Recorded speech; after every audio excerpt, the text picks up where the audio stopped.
Haleluya. Lewati beberapa waktu firman Tuhan, episode tentang krisis, saudara. Tentang rasa yang tertinggal. Itu membuat kita makin sadar. Bangunan kita udah kita bangun. Bangunan rohani hidup kita nih udah kita bangun seperti apa. Benar nggak? Firman itu menyelidiki. Yang kita pikir. Kita udah bagus, ternyata waktu digoncang masih roboh juga.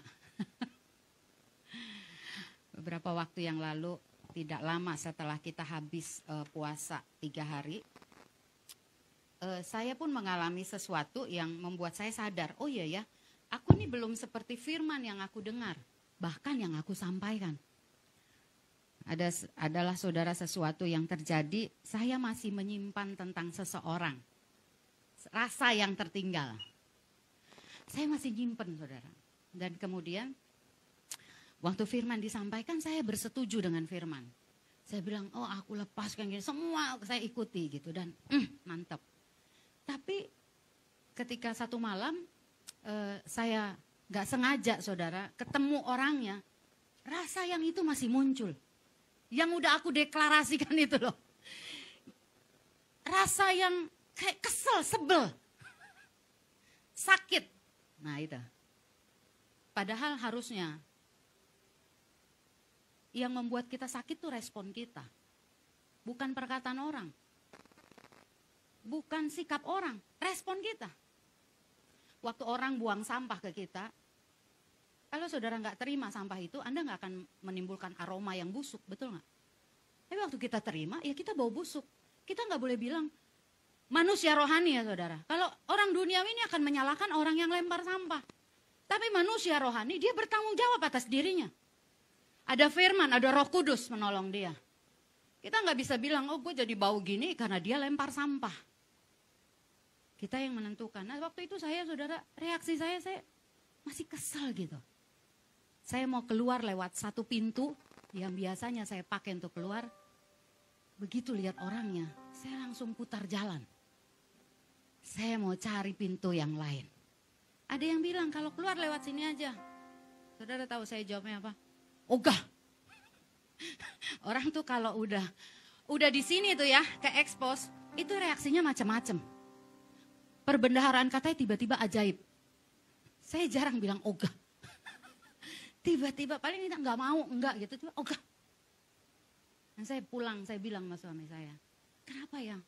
Aku pikir aku udah beres loh sama orang itu. Tapi ternyata kok masih ada rasa yang tertinggal. Aku pikir aku udah ampuni, aku udah deklarasi, aku udah menyembah. Dan suami saya bilang gini, kamu kurang dalam nyembahnya. Bukankah Asaf, seorang yang memimpin penyembahan, dia punya rasa yang begitu loh. Dia lihat orang fasik mujur, ya kan, badannya sehat. Bajunya bagus-bagus. Sementara aku hanyalah tumpukan debu. Dan saudara waktu penyembahan, dan saya bilang gini, penyembahan kayak apa?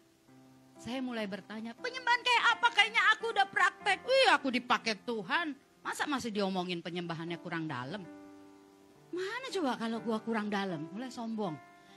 Saudara, waktu doa puasa itu diekspos. Makanya saya percaya saat doa puasa, kalau engkau sungguh-sungguh merendahkan diri, yang tersisa tuh dinaikin ke atas sama Tuhan.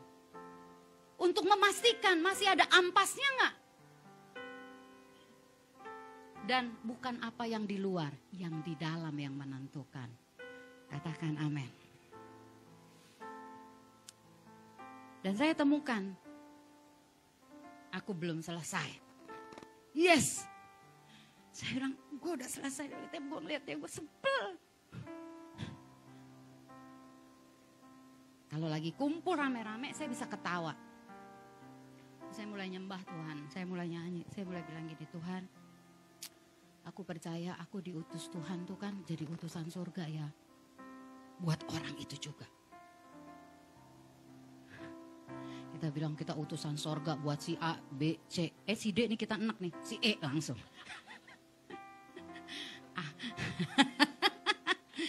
Aku buat keluarga si Hombing aja, si Laban lewat. kalau di hati tuh ada nyimpen yang gak enak, kita lupa.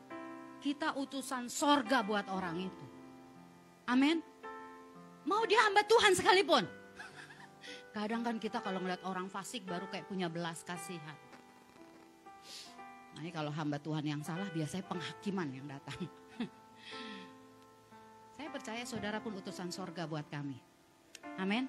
Kami pun utusan sorga buat saudara sekalian. Bayangin gak kalau kita sadar aku ini utusan sorga. Urusan penyediaan, urusan yang mengutus aku. Haleluya. Saya mau sampaikan cerita tentang krisis ini. Saya mulai kulik di Alkitab. Apa peristiwa krisis yang ada di Alkitab? Saya coba dengar beberapa YouTube, saudara. Saya coba dengar beberapa hamba Tuhan. Sesuatu di hati saya muncul. Gali nak. Mungkin kau gak secanggih orang itu. Tapi gali dari hatimu yang sendiri sama Tuhan itu. Ya engkau perlu belajar dengan orang lain. Tapi galilah, temukan sesuatu dulu yang Tuhan mau ngomong. Nah, saya mau sampaikan. Bagaimana di tengah krisis saudara. Yang sama dialami oleh Ishak. Kejadian 26 kemarin. Ada juga krisis kelaparan yang sama. Terjadi di tengah Israel. Melanda seluruh tanah Israel. Tanah Israel itu, saudara, ketika dia bermukim, itu sebenarnya tanah penuh susu dan madu. Tapi kenapa terjadi kelaparan? Saya mau kasih tahu, waktu engkau juga berjalan dalam rel Tuhan, krisis bisa datang melanda. Sekeliling kita krisis, kita kena krisis. Doanya sih pengen tinggal di Goshen. Penuh air, ya kan? Tapi Anda harus belajar tinggal di Goshen tuh ada caranya. Tapi ini cerita tentang seorang keluarga yang udah tinggal di tanah Bethlehem di Israel, tapi memilih pindah ke Moab karena krisis. Krisis itu cuman menguji kita. Saudara, membuat sesuatu yang di dalam ini muncul. Akarnya ini harusnya makin dalam cari air. Tapi banyak orang gak suka krisis. Padahal krisis itu memunculkan yang di dalam kita. Apakah pengandalan kita kepada sesuatu yang lahiriah, yang saudara manusia, atau kita pengandalan kita, Tuhan kalau kau gak tolong mati aku Tuhan. Beberapa kali saya pernah mengandalkan orang. Dan saya kecewa. Betul. Saya mulai berharap kepada janji orang. Orang janji, ntar kalau gini begini. Orang, wah udah melambung saya. Sudah kok dijanjiin berkat melambung gak? Jangan udah mati. Enggak, aku sih biasa aja. Enggak ada salah saudara melambung. Tapi engkau harus datang sama Tuhan. Jangan ngomong sama orang lain. Beberapa kali saya pernah saudara dijanjiin. Itu zong, waktu saya mulai ngomongin. Sampai saya ngerti diajarin Roh Kudus. Simpen nak. Maria mendapatkan perkataan dari malaikat, dia simpan dalam hatinya. Dia tungguin. Saya pernah berapa kali dijanjiin orang, wah udah punya mimpi gue. Oh begini, begitu, begini. Diserobot setan. Kagak jadi tuh, gak datang. Di tanggal yang dijanjikan bolak-balik M-banking itu kepencet-pencet. Kalau saudara rumahnya sebelah mesin ATM ya mungkin bolak-balik ya kan. Mungkin orang ngelihat bapak ini uangnya gak habis-habis. Bukan gak habis, gak ada-ada. Orang kalau sering ke ATM itu banyak orang salah sangka loh. Ada di Alfamidi itu di dekat tempat sekretariat itu ada Alfamidi, ada ATM BCA. Saya kalau ke situ ada bapak keluarga tambal ban itu saya kenal. Kalau saya ke sana bolak-balik gitu. Gak habis-habis rupanya. Memang pendeta inilah paling enak kerjaan kata dia. Oh iyalah bang, kenapa bang gak mau jadi pendeta? Jadi tambal ban gue bilang. Nah tadi memang enak lah jadi pendeta ini. Kulihat ke ATM terus. Iyalah gue bilang. Terus kudoain ATM itu biar pindah dia uangnya.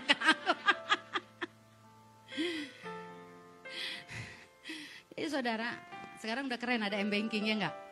Orang gak tahu hati kita mulai ngarep-ngarep ya kan? Tapi Tuhan tahu. Di kasur, di kamar mandi kau pencet-pencet.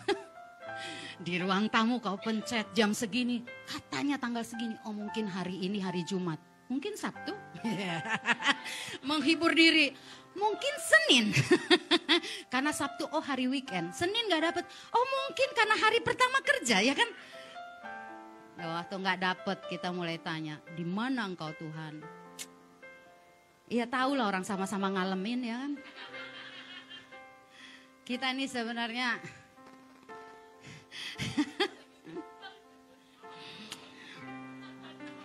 saudara, lebih enak ya pengalaman orang lain aja guru buat kita lah ya.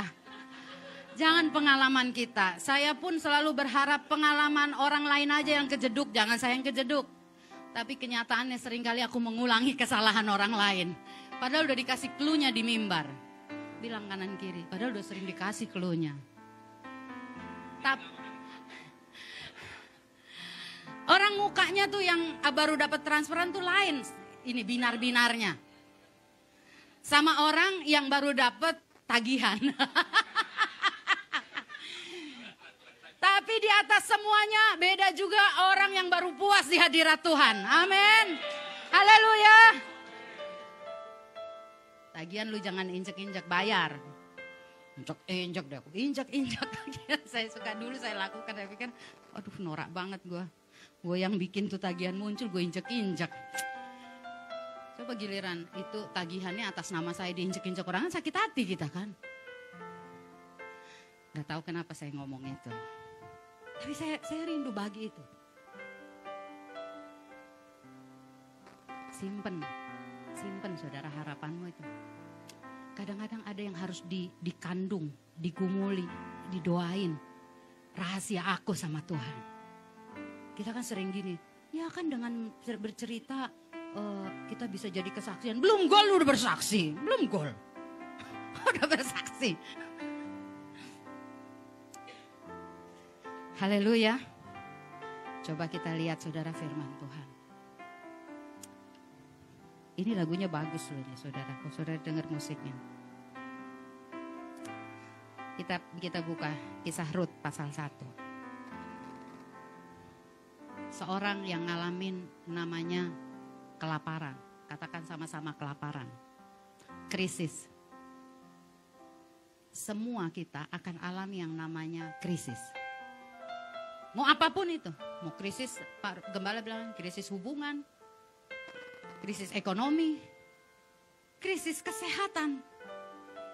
Tapi waktu krisis itu datang, saya percaya ini bukan hal yang jadi biasa gitu. Anda kalau dengar firman ini berturut-turut gitu, sesuatu di hatimu harus gini. Apa nih? Berulang-ulang. Artinya itu sedang akan terjadi dan akan kita alami. Beberapa pesan Tuhan buat beberapa pribadi, saya ingat. Ada musim yang sulit, masa yang sukar. Kalau datang pesan Tuhan masa yang sukar, enggak usah ditengking. Haleluya. Dalam nama Yesus. No. Kuatkan aku Tuhan. Biarkan aku keluar lebih dari pemenang. Lebih dari pemenang.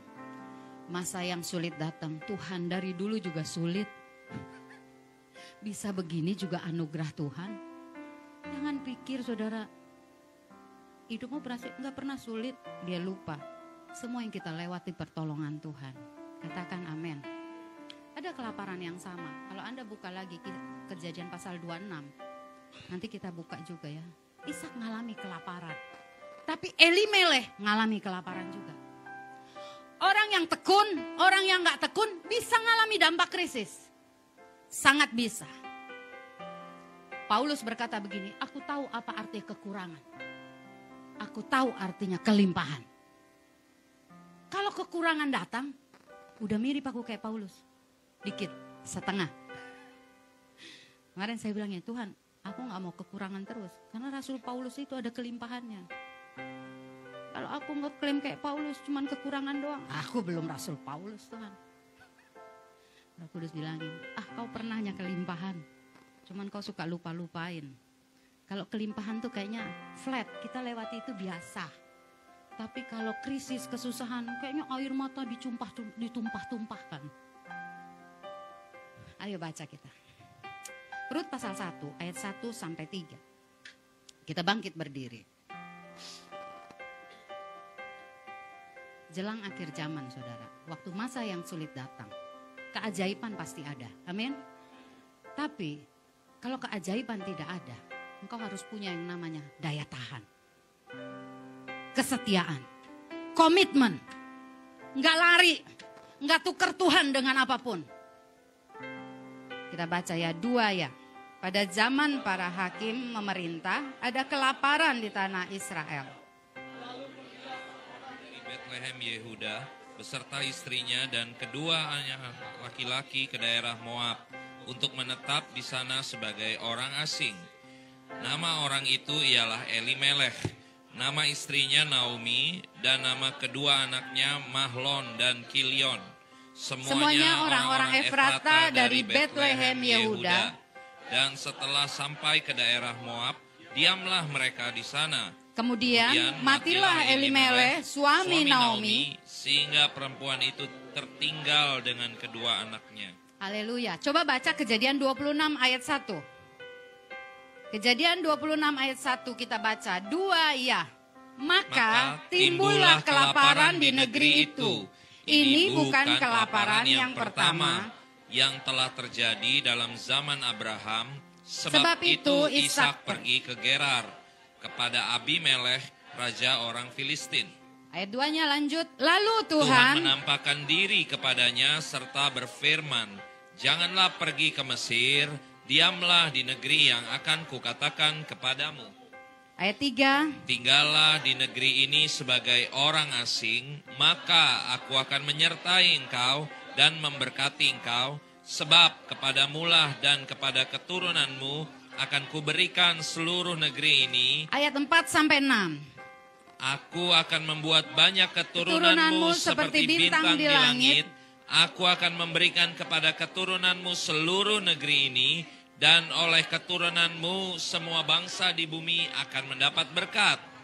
Karena Abraham telah mendengarkan firman-Ku dan memelihara kewajibannya kepadaku, yaitu segala perintah, ketetapan, dan hukum-Ku. Jadi tinggallah Ishak di Gerar. Haleluya, silakan duduk kembali. Ada kondisi yang sama, Ishak mengalami yang namanya kelaparan. Elimelech mengalami yang namanya kelaparan di tanah Israel.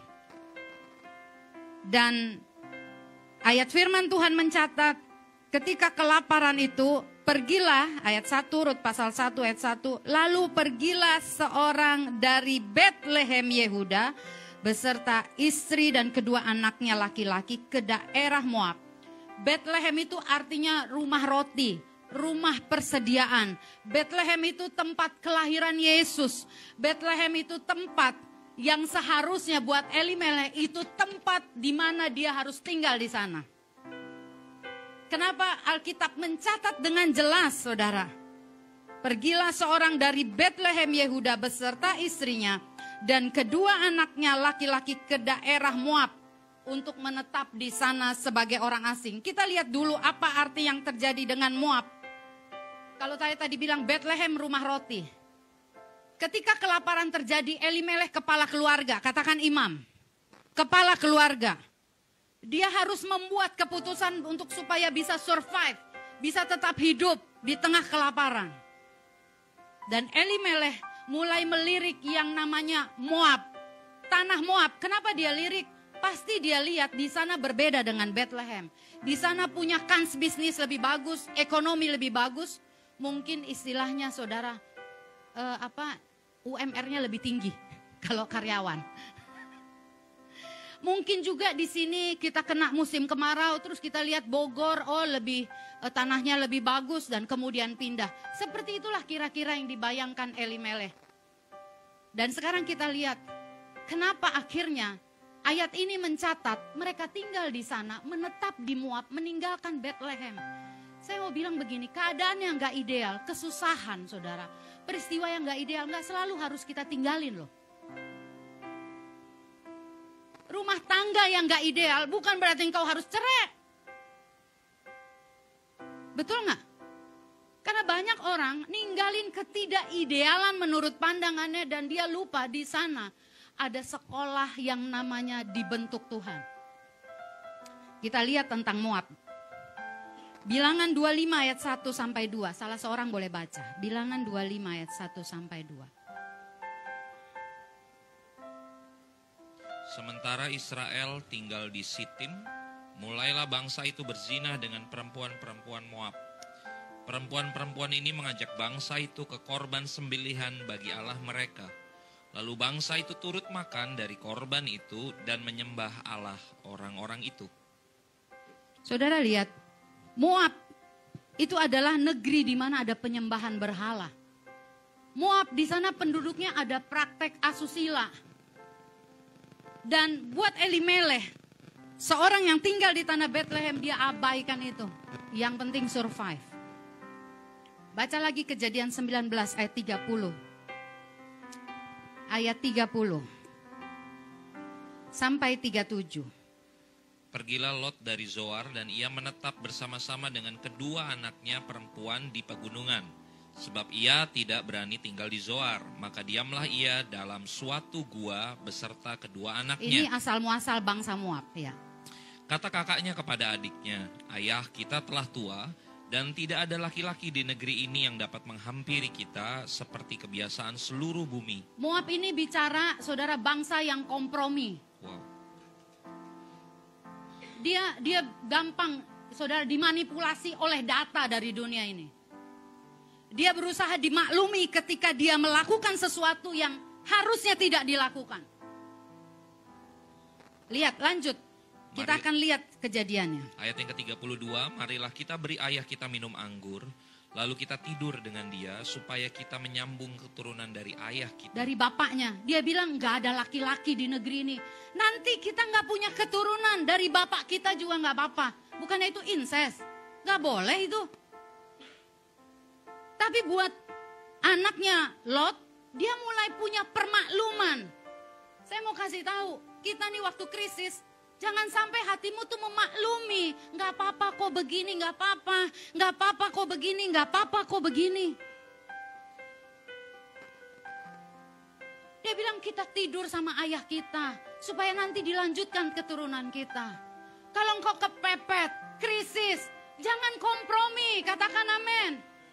Jangan bilang kalau enggak gue ambil langkah ini mati, gue lebih baik mati engkau dikenan Tuhan. Elimelech mulai lihat nih. Elimelech bingung ya. Krisis di Bethlehem ngelihat Moab pengharapan. Padahal Moab penduduknya melakukan asusila. Moab bangsa yang dianggap pembasuhan kotoran sama Tuhan. Tapi buat Elimelech harapan. Saya nyampein ini saudara. Ini peringatan buat kita, termasuk buat kami. Jangan pernah harapanmu engkau palingkan dari Tuhan. Apapun itu. Kita akan bilang gini, Tuhan, emang berat, susah, gak seperti pandanganku. Tapi aku mau memilih jalan yang dikenan Tuhan. Lanjut saudara sampai ayat 33, pada malam itu mereka memberi ayah mereka minum anggur, lalu masuklah yang lebih tua untuk tidur dengan ayahnya, dan ayahnya itu tidak mengetahui ketika anaknya itu tidur dan ketika ia bangun. Keesokan harinya berkatalah kakaknya kepada adiknya, tadi malam aku telah tidur dengan ayah, baiklah malam ini juga kita beri dia minum anggur. Masuklah engkau untuk tidur dengan dia, supaya kita menyambung keturunan dari ayah kita. Demikianlah juga pada malam itu mereka memberi ayah mereka minum anggur, lalu bangunlah yang lebih muda untuk tidur dengan ayahnya, dan ayahnya itu tidak mengetahui ketika anaknya itu tidur dan ketika ia bangun. Ayat 36, 37 sama-sama, 2 ya. Lalu mengandunglah kedua anak Lot itu dari ayah mereka, yang lebih tua melahirkan seorang anak laki-laki dan menamainya Moab. Dialah bapa orang Moab yang sekarang. Yang lebih muda pun melahirkan seorang anak laki-laki dan menamainya Ben-Ami. Dialah bapa Bani Amon yang sekarang. Anda tahu Moab? Kompromi. Dengan alasan yang baik. Alasannya baik loh. Kalau kita gak tidur sama bapak kita, gak ada keturunan bapak kita. Bagus gak? Bagus gak? Jaga nama baik keluarga. Betul gak? Nyambung keturunan. Moab dari situ. Saudara nanggap, itu Moab. Bukan sekedar penyembahan berhala, memanggil Allah lain. Tapi lahirnya aja, bangsa ini lahir dari kompromi. Kita lanjut lihat kepada peristiwa Elimeleh. Elimeleh pindah ke tanah Moab itu. Backgroundnya aja incest, saudara. Artinya gini, saya coba ya, hubungan seksual yang dilakukan oleh pasangan yang memiliki ikatan keluarga, bapak sama anak. Terus dia bilang gini, kalau nggak kami lakukan, nggak ada keturunan bapak kami. Krisis akan membuat kita tuh lihat tawaran-tawaran yang bertentangan dengan jalan yang dikenan Tuhan tuh bisa deket sama kita. Dari rumah roti, dia ngelihat peluang di tanah yang tidak dikenan Tuhan. Elimeleh mengalami gradasi iman, penurunan. Kalau engkau mengalami penurunan iman, engkau akan lihat dunia itu mempesona. Kalau engkau mengalami penurunan iman, engkau akan lihat harapanmu ini bisa engkau gadein dari Tuhan ke yang lain. Kan sementara. Saudara, di kitab Alkitab ini, di kitab Rut ini, kalau saya baca saudara, di ayat yang terbuka, ayat dicatat Elimeleh itu tinggal sementara. Dalam sementaranya mati dia. Ngeri ya. Waktu dia pergi ke Moab, 1 dekade laki-lakinya dihabisin. Anaknya Mahlon Kilion meninggal saudara, mati di situ. Kalau engkau lihat Moab sepertinya jalan keluar hari ini, biar roh yang di dalam dirimu itu menyambut firman yang saya sampaikan. Roh itu menguatkan engkau dan bersetuju dengan kebenaran. Saya lihat saudara ya, dia bermigrasi ke Moab 10 tahun. 10 tahun habis semua generasinya. Sampai kalau Anda baca kitab Rut pasal pertama ini, sampai selesai. Satu hari Naomi melihat di tanah Bethlehem Tuhan memelihara umatnya. Balik dia ke sana. Di mana Elimeleh? Mati. Saya mau bilang begini ya saudara. Ada kematian yang belum waktunya. Anania Safira. Kapan dia mati? Waktu dia mendustai Roh Kudus. Betul nggak? Ditanya apakah segini penjualannya? Iya, menurut Anda kalau kita berandai-andai, kalau dia tidak mendustai Roh Kudus, apakah hari itu dia mati? Waktu datang istrinya, ditanya, dia bilang iya, dia bersetuju sama suaminya. Pada hari ini, engkau akan mengalami sama seperti suamimu. Saya mau sampaikan begini saudara, Anda dan saya itu orang-orang penting dari kerajaan sorga. Amin. Hidup kita nih punya nilai dan akan mempengaruhi orang. Masa engkau turun, pasti ada banyak orang ikut turun. Masa engkau naik, engkau akan bawa orang untuk naik. Tinggal 10 tahun saudara di sana.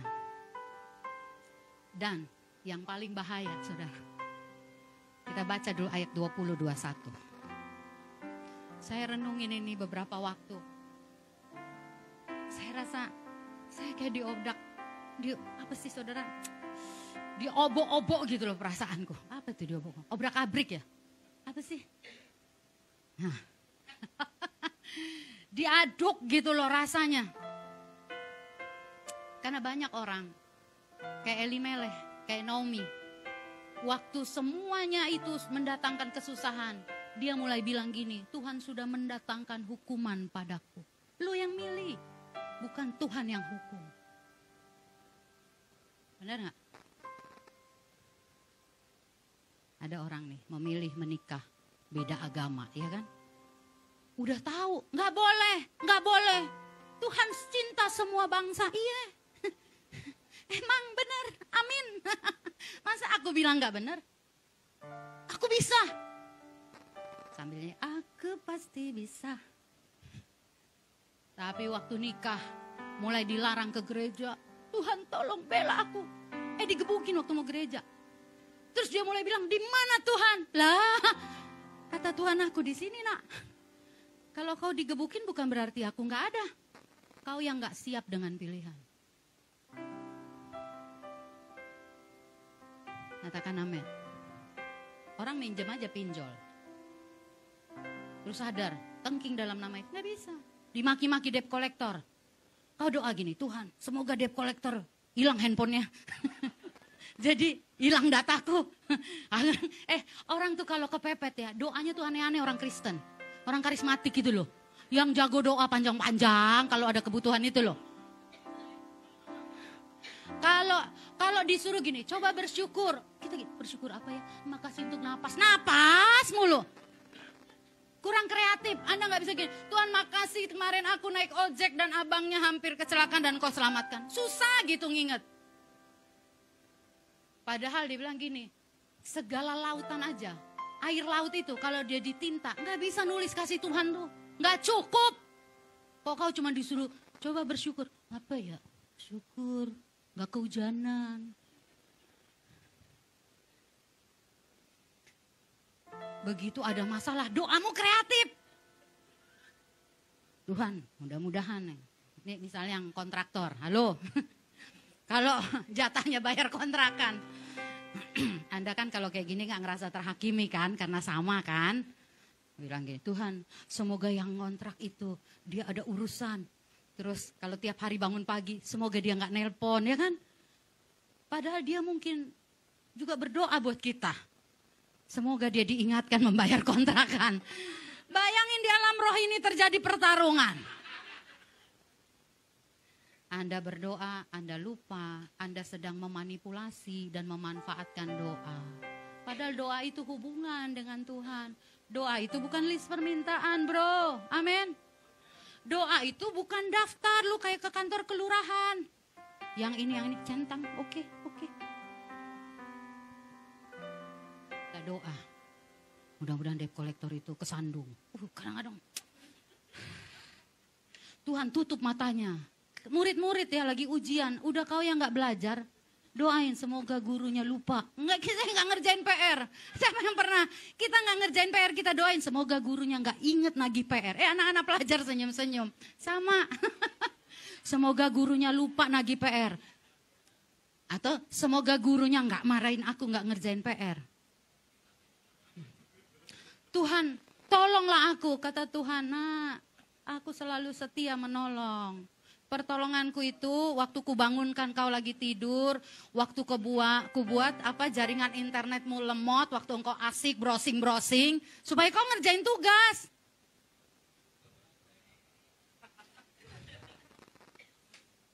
Saudara lihat, baca dulu Rut 1 ayat 20 sampai 21.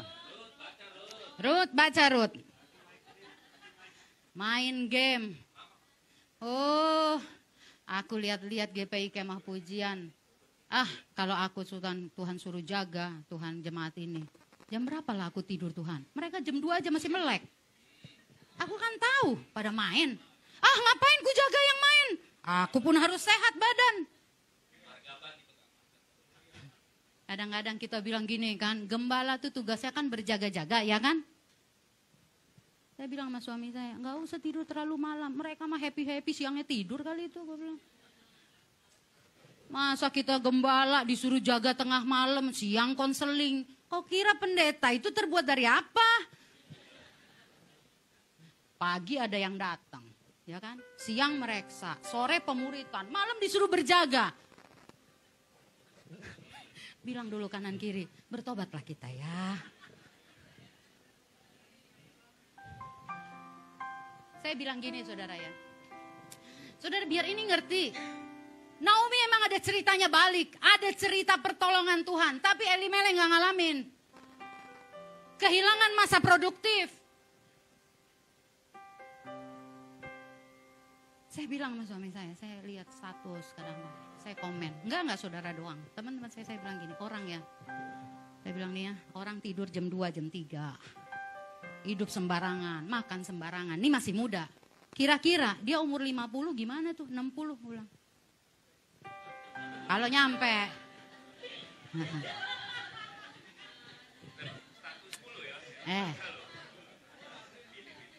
Harus penuh kasih lah kita.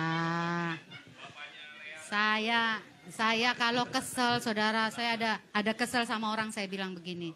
Aduh itu orang gini, tapi Tuhan tuh ingetin firman. Anda kalau bergaul firman tuh gaung. Tuhan lebih suka pertobatan orang fasik daripada kematiannya. Janganlah Bil kau suruh dia mati sebelum 60. Kalau belum bertobat, kalau udah bertobat ya silahkan. Kalau Anda nih diperingati, jangan tidur begadang, nggak apa-apa, begitu lu stroke monyong mulutnya ke kiri. Bang doain bang, aduh. Yang kayak gitu kalau datang sama saya peluk, saya bilang, selamat menikmati. Saya nggak marahin, kasihan orang udah menyong begitu kita marahin. Selamat menikmati. Mungkin kalau udah menyong kau bertobat. Ya. Enggak kulihat orangnya.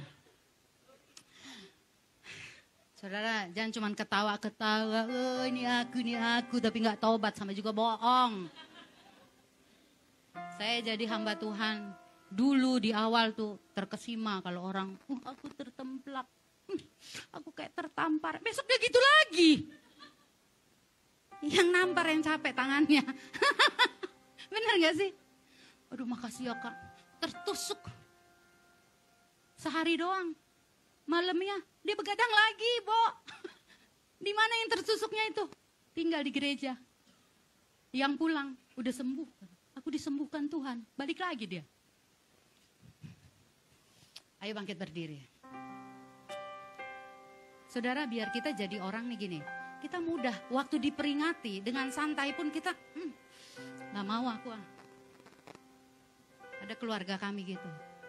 Jam berapa saya lihat statusnya pagi-pagi, touring kemana. Saya bilang nih yang kayak gini nih ya, besok ya. Umur 50, 60, 40, sengsara. Pasti kita yang dihubungin nih. Kan kalian pendeta, ya kan? Kalian kan hamba Tuhan, doain lah. Tapi waktu dia sehat, pendeta ini gak boleh ngomong. Saudara, kasihlah kami tempat di hatimu. Amin.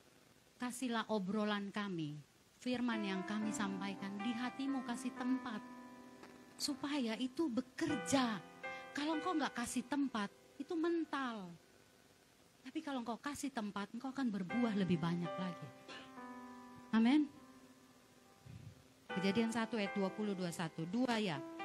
Tetapi ia berkata kepada mereka, janganlah sebutkan aku Naomi, sebutkanlah aku Mara, sebab yang Maha Kuasa telah melakukan banyak yang pahit kepadaku. Dengan sama-sama 2-3, dengan tangan yang penuh aku pergi, tetapi dengan tangan yang kosong Tuhan memulangkan aku. Mengapakah kamu menyebutkan aku Naomi? Karena Tuhan telah naik saksi menentang aku, dan yang Maha Kuasa telah mendatangkan malapetaka kepadaku. Silakan duduk, saudara. Naomi berkata, Tuhan memulangkan aku dengan tangan yang kosong. Tuhan sedang melakukan yang pahit. Padahal kalau engkau lihat sejarah ceritanya, dia yang membuat keputusan keluar dari Bethlehem. Bukankah kita sering begitu? Kita ambil keputusan berdasarkan pertimbangan pengamatan kita yang terbatas ini. Dan waktu zong, kita mulai salahkan Tuhan. Kadang kita lebih sering, saudara, mikirin kebutuhan kita dipenuhi dibanding berpikir, aku ada di jalan yang dikenan Tuhan. Pada saat krisis datang nih, saudara, orang tuh lebih gampang percaya penyediaan Tuhan. Itu kayaknya kayak ganja. Apa itu? Penenang di kepala ya kan? Oh Tuhan menyediakan. Kau misalnya krisis uang, oh Tuhan nyiapin uang. Di mana-mana kepalamu uang. Ngelihat orang uang. Tapi orang susah percaya kesetiaan Tuhan.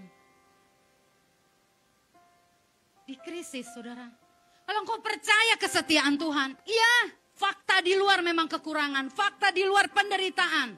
Tapi yang di dalam itu menguatkan engkau. Saya bilang begini, waktu mereka bertarung, bertahan. Susah Kak, bisa. Aku bilang ini masih koma, belum titik. Ini masih ada lanjutannya, episodenya. Kenapa engkau langsung tahu besok akan begini? Tuhan yang pegang hari esok. Tuhan yang pegang hari esok anak kita. Tuhan yang pegang hari esok orang tua kita. Tuhan yang pegang hari esok kita semua. Tapi seringkali kenapa Elimelech pindah ke Moab? Karena dia berpikir dia yang pegang hari esok.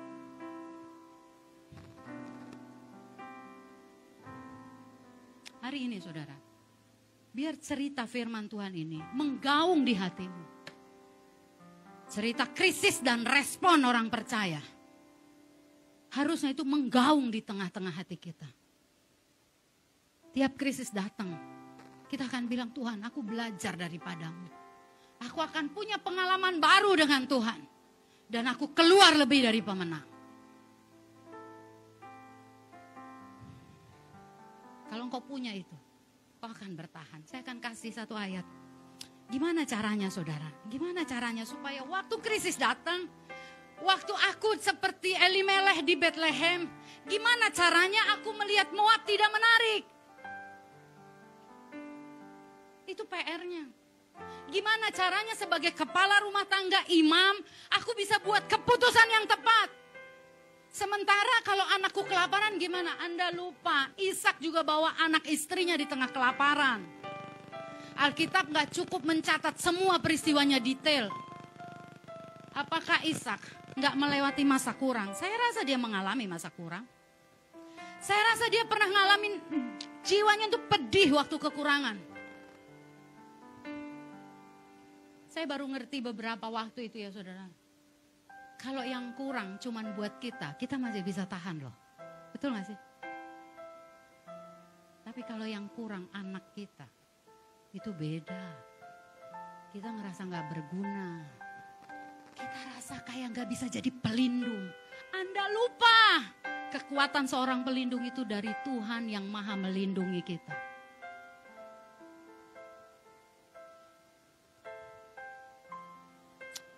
Firman Tuhan ini bukan sekedar untuk Elimelech imam-imam. Tapi firman Tuhan ini buat kita semuanya. Waktu krisis datang di hubungan, kita akan belajar firman Tuhan ini. Buka Yeremia 33 ayat 3. Saya baca Yeremia 33 ayat 33. Berserulah kepadaku. Berserulah kepadaku. Berapa kali Anda berseru? Berapa dalam Anda berseru kepada Tuhan? Seruannya gak sebatas suara yang kencang. Kadang-kadang saudara, waktu hatimu pedih, engkau gak bisa ngomong lagi. Kadang engkau cuma panggil namanya. Tapi jangan keluar dari Bethlehem. Kami punya waktu-waktu itu. Kadang saya dengar suami saya kadang cuma panggil Yesus. Yesus. Itu seruan. Lebih dari yang di luar, di dalam ini kayak ngejerit. Yesus, Yesus. Bukan banyaknya kata-kata yang kita keluari. Waktu Daud ketika Ziklag dibakar. Daud gak bisa ngomong banyak. Dia ambil efod nyembah Tuhan. Setelah puas nyembah Tuhan, baru dia nanya, haruskah aku kejar? Kalau belum dalam gak usah nanya, Tuhan haruskah? Enggak. Tuhan, aku bodoh. Aku lemah Tuhan. Tolong aku Tuhan. Itu doa yang menggoncang sorga saudara. Di kesunyian orang gak dengar.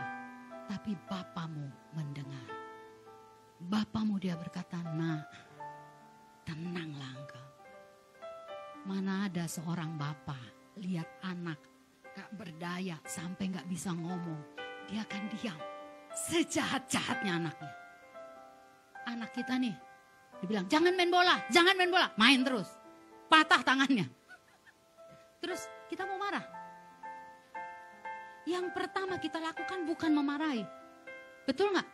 Ngelihat darah itu, kepala kita langsung berpikir gimana cara yang paling cepat ngobatin anakku. Betul gak?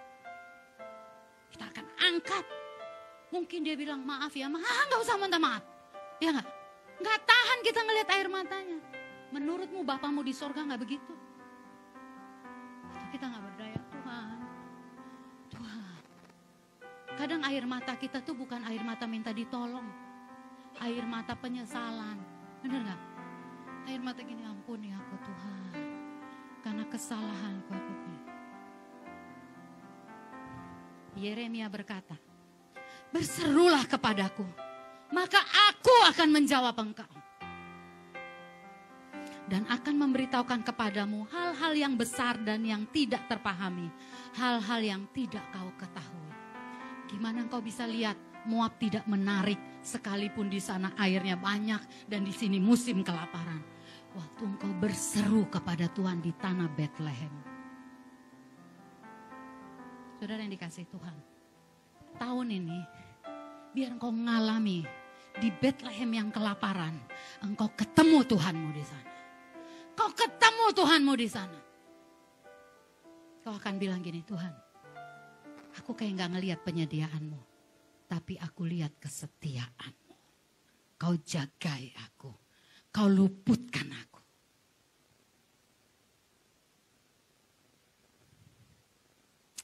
Kami ngurus sekolah anak kami Samuel. Kemarin gak lulus. It's okay. Orang tua kan gitu kan, gak apa-apa. Tapi hati nih nyus. Langsung kebayang segala macam. Tapi saya bilang baguslah. Mungkin aku ini udah terlalu kesombongan, udah keenakan ya gak? Saya udah ngomong gini, nanti kalau hasilnya baik makan-makanlah kita ya. Udah ngomong gitu saya. Nah, makan. Udah saya bayangin tempat makan yang enak. Saudara gak diajak, kami doang bertiga karena mahal. Saya bilang, nanti kita makan enak ya. Iya, wah udah seru nih. Saya bilang kayaknya kamu dapet nih. Aku udah harap-harap cemas H2C. Ya kan? Udah masuk ruang doa. Anda jangan tukar karena doa terus Tuhan harus kasih apa yang kau mau. Dia tahu yang terbaik. Dia tahu yang terbaik. Puasa. Bapak Edo puasa bertalu-talu. Udah doa dia. Aku lihat deklarasi. Mantap ya enggak? Malam ku dengar dia berseru. Siang ku dengar. Pagi ku dengar dia berseru. Kayaknya gue gak perlu doa nih. Cukup nih aksesnya abang aja nih. Tapi saya tunggu jam 3 kan. Jam 3 nih penuh udah handphone nih. Gimana Sam? Gimana Sam? Enak. Ada enak dan gak enaknya juga kalau disayang ya. Lagi begini gue deg-degan. Kalau hasilnya bagus kan enak ya. Nyampe ini tuh ada kebahagiaan, kebanggaan, kesombongan dikit gitu loh.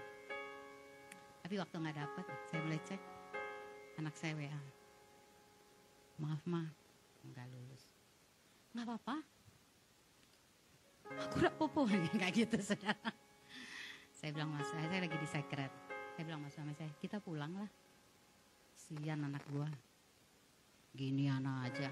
Lewat kok itu semua nak. Padahal kepala udah ngitung ya nggak, kalkulator jalan. Tapi Anda harus tahu anak-anak, orang tuamu itu orang yang selalu menguatkan dirinya. Kami pulang, dia bilang, maaf ya mah, nggak lulus. Dia rangkul bapaknya. Ya kalau cowok sama cowok tinggal gini doang. Dalam hati, kalau gue dari gini-gini ke dompet, kalau dia gini-gini doang. Kita ngitung kan. Udah, terus kami doa. Udah, ya udah bersyukur dilewati. Di doa saya bilang, Tuhan makasih ya. Kau gak punya rancangan yang jahat. Kau punya rancangan yang sangat-sangat baik. Aku bersyukur ada anak mau masuk ke dokteran, anaknya pinter. Dari saudara seberang kita. Ibunya tuh telepon, padahal teman SMP anak saya. Kurang apa anak saya? Iya sih, anakmu gak ada kurangnya tak lihat. Aku juga bilang gitu. Saya suka sama anaknya. Udah puasa, udah sholat, udah apa. Hari itu dia ngelihat pengumumannya, dia masih pakai jubahnya itu. Dia sampai harus sholat dulu untuk melihat itu. Saya bisa menghibur dia loh, bilang gini. Ya itu kan tempat yang mungkin belum tepat. Ya aku kok punya prasangka ya sama Tuhan. Dia bilang ya jangan prasangka. Di situ bukan tempat dia gini-gini. Enak kalau ngomong. Bilang dulu enak kalau ngomong. Coba lu yang ngomong. Lu yang ngalamin. Nong. Nguatin orang tuh gampang ya. Itu bukan tempat. Aku ngalamin. nangis, aku bilang, itu bukan tempat yang tepat. Anakmu diselamatkan Tuhan, ya kan? Terus yang gini begaung, anak lo, iya diselamatin Tuhan juga. Jangan berprasangka buruk sama Tuhan. Amin. Waktu datang krisis, berseru kepada Tuhan. Berseru kepada Tuhan. Jangan kebanyakan curcol ke orang daripada berseru sama Tuhan. Duduk, nyembah Tuhan. Saya mulai bilang, tidak ada rancanganmu yang jahat. Semua baik, semua baik. Saya mulai kasih pilihan, kami ngobrol, plan A, B, C, D. Jalanin semua, Tuhan besertamu. Saya bilang, kamu harus tahu, ini ada rule-nya firman Tuhan buat kita, nak. Jangan langgar. Masa depanmu di tangan Tuhan, bukan di tangan papa mama. Saudara, waktu itu dilepaskan, kami tuh kayak ngelepasin kesumpekan juga. Anda pikir saya ngelepasin apa? Itu menguatkan. Kami mulai bilang, masa depan anakku di tangan Tuhan. Aku harus kasih jalur paritnya, parit di kenan Tuhan. Parit di jalan yang ada Tuhan. Aku gak bangun parit yang gak ada Tuhan di sana. Berserulah kepada Tuhan. Amin. Teman-teman, waktu engkau krisis hubungan, waktu rasanya engkau gak bisa gitu punya hubungan baik, berserulah kepada Tuhan. Jangan tiru pola Moab. Ikuti yang dari Tuhan. Amin. Tutup Alkitabmu.